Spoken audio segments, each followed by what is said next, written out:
Don't forget to like and subscribe. The warmth of the Voxirye Guild hits D'on Nih the moment she steps inside. Around her, the volcanic air carries the scent of simmering broth, fire-roasted meats, and rich spices. Voices ring out in conversation, laughter echoing from deep within the halls.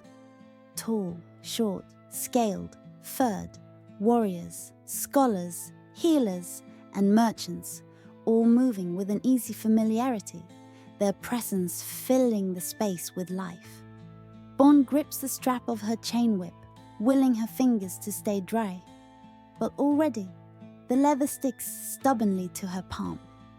Before she can pry it free, a burly dwarf pauses beside her, arms weighed down with a crate of weapons. He looks at her hands, then offers to help, setting down the box he holds. D'on reaches out her chain-laden hand. First time here? He asks, gently pulling her fingers from the strap. Yes, she replies, her voice sharp from habit rather than intent. The dwarf nods, pulling the last of the strap from her grip. You'll fit in just fine. Head in that direction. I think you feel better after some food. I know I do. As she steps in that direction, movement catches her eye. A group seeming led by a very short kobold, clustered near a long wooden table, arguing about an old map, their gestures animated. A loxodon sits nearby, patiently polishing a long mace while listening to their debate. Further down the hall, a pair of elves swap stories, their voices warm with familiarity. The guild is more than a place to work. It's a home full of stories and shared laughter. The smell of roast and spices makes her stomach rumble. She realizes just how long it's been since she's eaten something warm. A goblin cook, apron stained with stew, and other unidentifiable stains, grins as she approaches. You look like you could use a meal, he says, placing a wooden bowl in her hands before she has a chance to protest. He watches her nervous reaction, then lets out a snorting laugh. Don't worry, he says with a mischievous gleam in his eye. It shouldn't explode this time.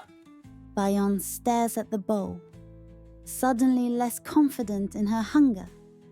Shouldn't? She echoes. She could feel her fingers sticking to the bowl already. The goblin waves a spoon dismissively, stirring a bubbling pot with practiced ease. That's just a precautionary statement, he says. Mostly.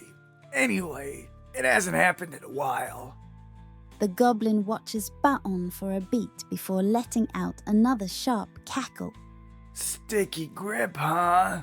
As D'on tries to gently set the bowl down, spilling some of the stew as the bowl refuses to be released. A tall, broad-shouldered human woman, clearly a wizard, walks over with an easy smile, a bundle of scrolls tucked under one arm. She glances at the scene before reaching for a cloth napkin. Hold still. You're not the first grung I've seen this happen to, she says, slipping the napkin between D'on's fingers and the bowl. She works with practiced ease, freeing the dish. Happens more often than you'd think. Almost like Grubnose plans it. She shoots the goblin cook a knowing look. He shrugs. Relief washes over D'on as she flexes her fingers, now empty. Thank you, she says, awkward but sincere. A halfling paladin sitting nearby lifts her mug in salute and says, You're one of us now. Welcome to the guild. A soft whirring fills the air as a mechanical owl swoops down from one of the high ledges, its brass wings catching the light from the fire pits below.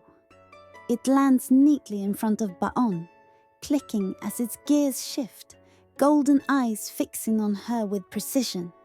With a slight tilt of its head, the owl extends its leg, a small scroll clasped within its metal talons. But D'on hesitates before reaching for it, careful not to let her fingers stick. The parchment is smooth, its edges crisp, the ink dark and deliberate. Scanning the words written in precise, measured strokes. A name, a place, a task. Her first mission.